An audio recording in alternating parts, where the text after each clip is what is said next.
gosh. Hi, this is Cheryl Petersen at healingsciencetoday.com.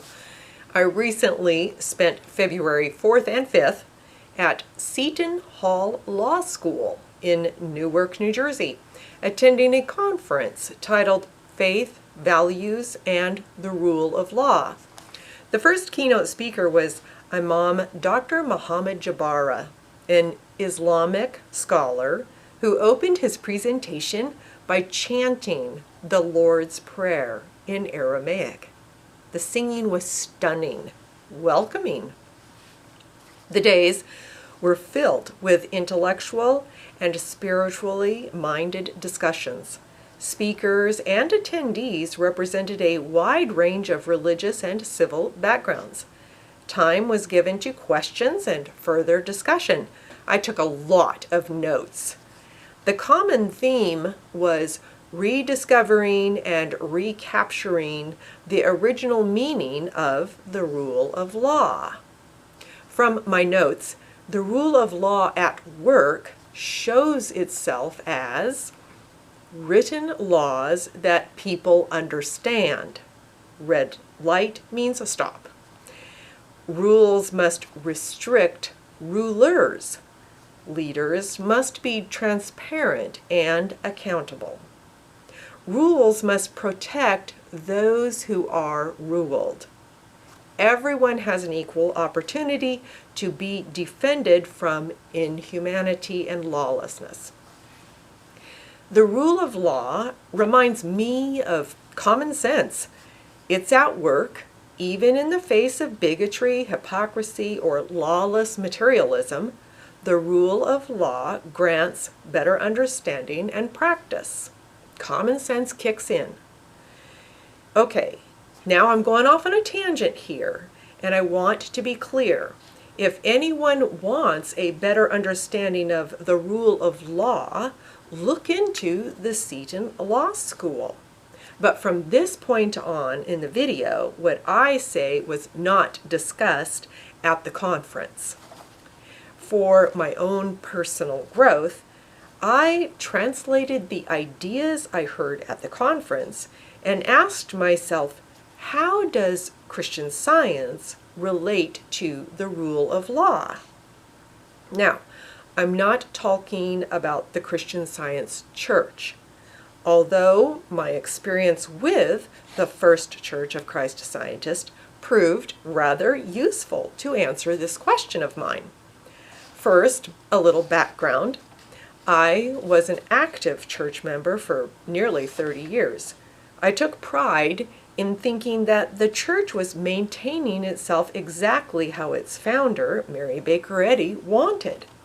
Members referred to the last edition of the church manual written by Eddy, and I believed that we were being loyal to Eddy's words.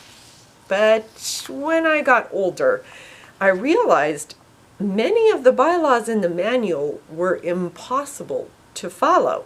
Literally impossible. 24 bylaws demand members to get Mary Baker Eddy's approval before following through on many church matters, when in fact she's dead. I asked the 5-member board of directors of the church about this conflict to the facts and was told that they interpret the rule of law as the means to use the power of Mary Baker Eddy's signature to give approvals. I was taken aback by the claim of working in the name of someone who is dead, mainly because it felt like disloyalty to one of the 10 commandments, do not steal. The board also told me that they pray to the one Spirit for guidance. That's fine, but the notion that the prayers of 5 people can govern the whole goes against the original meaning of the law of God and the rule of law. Everyone has a say and is valuable in God's eyes. Moreover, because of a huge decline in membership, it left many branch churches without enough members to follow through on many manual mandates, such as Each branch church requires a member who is an active public practitioner of Christian Science. The decline also left branch churches without enough members to maintain a reading room open to the public reliably or with hours convenient to the public. This left me with another question for the board of directors. Explain the reasoning behind failing to revise the church manual as Mary Baker Eddy did. The church leaders told me that Eddy's words were divinely inspired and remain permanent and timeless. Well, obedience or not, I sure hope Eddy was divinely inspired, but I also know that divine inspiration is not divvied out to certain people. It is not confined to a person or to words or to a time period. Divine inspiration and guidance shine like the sun on everyone and everywhere at all times. Sure, I can put myself under a cloud of self-righteousness, but light still shines, and that cloud will disappear. As for words being permanent, let's call it a misinterpretation. Words are changing meaning as we speak. I've come to believe that no amount of misinterpretation of the rule of law or a church manual is beneficial. If I practice misinterpretation here, it could happen over there. So I withdrew my church membership about 20 years ago. Further research and evidence show that the law of God, Christian Science, is not tied to or controlled by a church. In fact, the original meaning of the law of God and the rule of law keep appearing.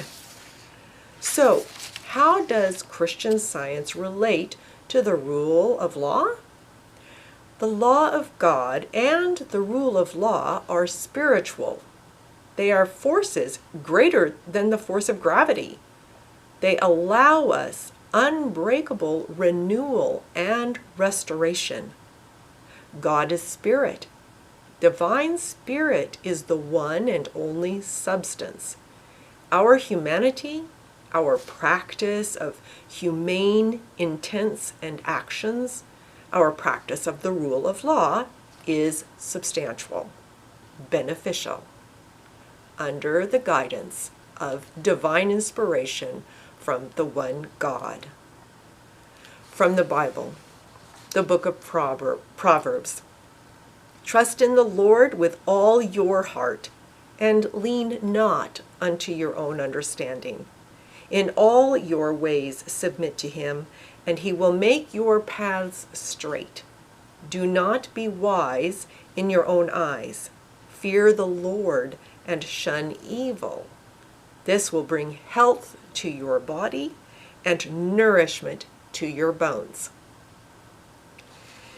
To learn more about Christian Science, you can buy online, in print or digital, Parallel Science and Health with Key to the Scriptures, a side-by-side reading of the last edition of Mary Baker Eddy's Science and Health with Key to the Scriptures, and alongside the 7th edition of 21st Century Science and Health with Key to the Scriptures, a modern version of Mary Baker Eddy's Science and Health by Cheryl Petersen.